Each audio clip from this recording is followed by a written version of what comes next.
Bu Leli, Gimana Bu Ira? saya mau cerita. Akhir-akhir ini tuh saya merasa kesulitan dalam menyampaikan materi ke siswa. Mereka itu ngomong ke saya, mereka gampang bosen, terus nggak mudah paham apa yang saya sampaikan materinya gitu Bu. Jadi saya bingung gitu. Oh, saya paham Bu. Sekarang tuh emang susah ya membuat siswa itu tetap antusias dalam pembelajaran. Kita itu butuh pembelajaran yang lebih kreatif dan inovatif supaya mereka itu tertarik sama pembelajaran kita. Kalau boleh tahu materinya apa ya Bu? Ini Bu, saya mengambil pelajaran IPA tentang sistem pernafasan Bu. Saya tuh sudah mencoba beberapa metode pembelajaran Bu, tapi mereka ngomongnya tetap kurang paham gitu. Jadi saya butuh gimana caranya biar pembelajaran itu lebih interaktif gitu Bu. Ibu sudah pernah mencoba media pembelajaran dari animasi belum ya? Sudah Bu, tapi saya merasa kayak kurang memuaskan gitu loh Bu. Jadi saya butuh referensi lain gitu.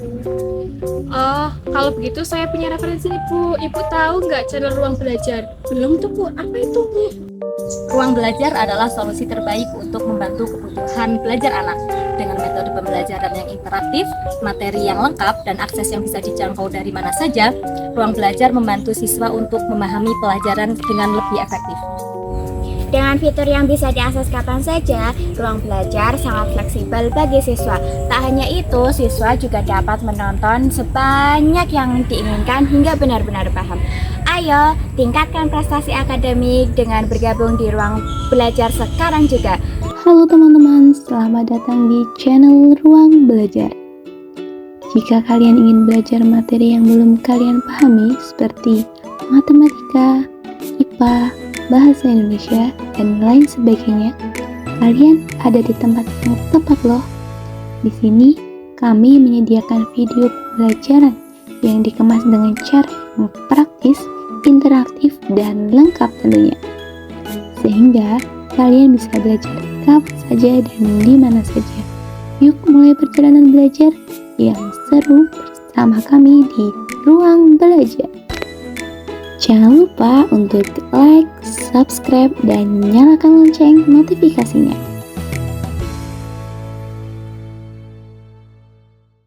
Pada video kali ini, kita akan belajar tentang sistem pernafasan.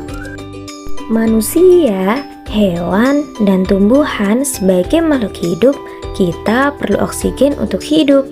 Waktu bernafas kita mempunyai organ-organ yang bekerja sama dan mengatur oksigen yang ada di lingkungan hidup sampai pada setiap sel yang kita butuhkan. Bernafas artinya kegiatan menghirup atau memasukkan oksigen dari lingkungan hidup dan mengeluarkan karbon dioksida dan uap air melalui alat pernafasan kita.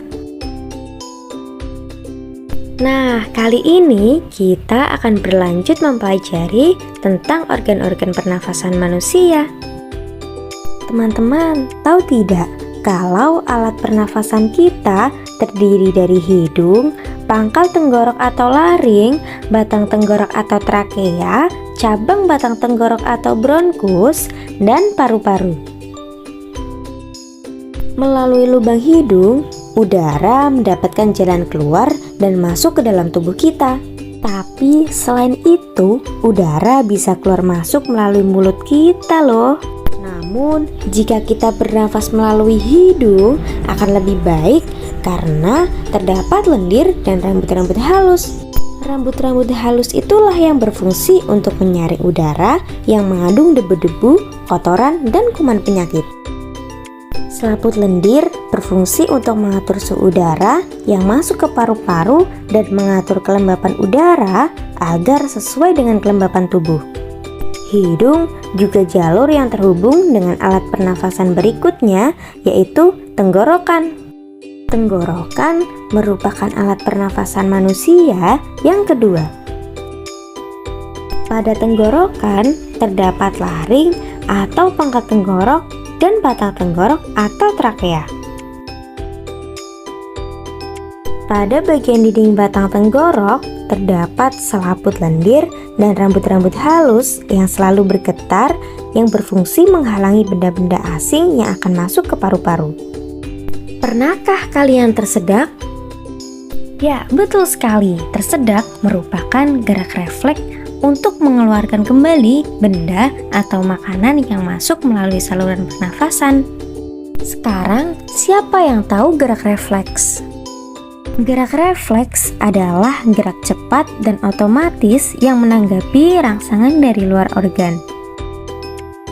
Kemudian, pangkal tenggorok yang disebut laring yang menghubungkan dengan batang tenggorok atau disebut trakea.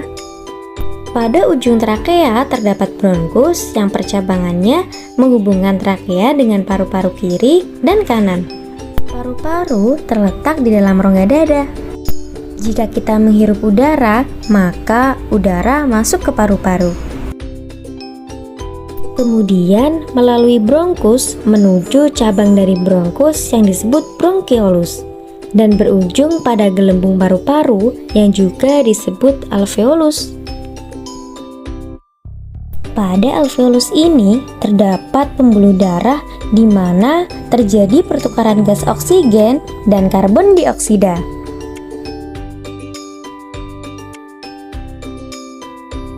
Gimana kalau kita sesak nafas karena banyak asap? Atau pernah gak sih hidung mampet karena pilek?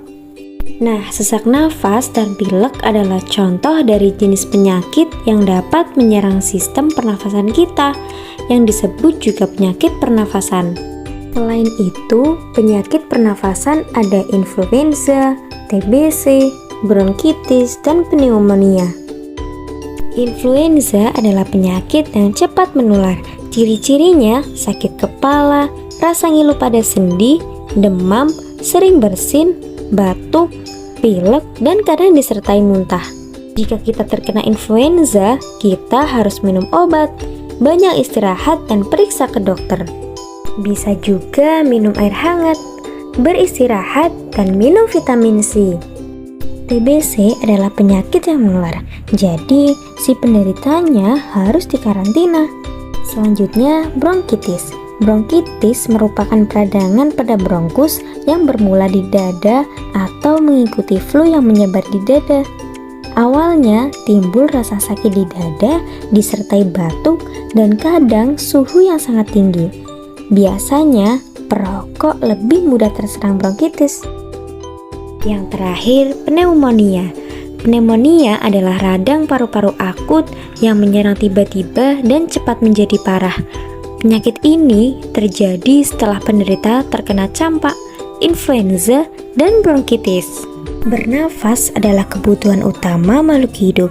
Jadi, kita harus menjaga kesehatan alat pernafasan kita, seperti mengurangi pencemaran udara di lingkungan sekitar kita, tidak merokok, dan tidak sering berada di lingkungan perokok.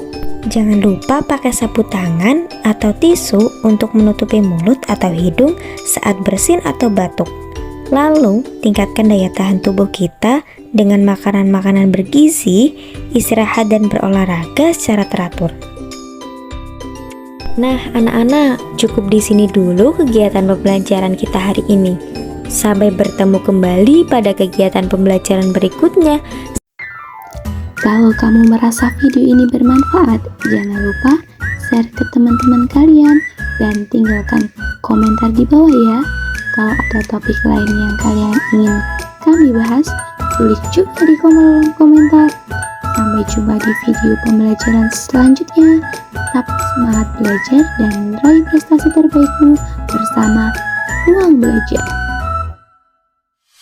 Halo Bapak Ibu Guru, yuk gabung bersama kami di Ruang Belajar. Jadikan video pembelajaran kami sebagai media tambahan untuk memperkuat pemahaman dan pembelajaran menyenangkan. Kunjungi Ruang Belajar untuk mencerdaskan generasi bangsa.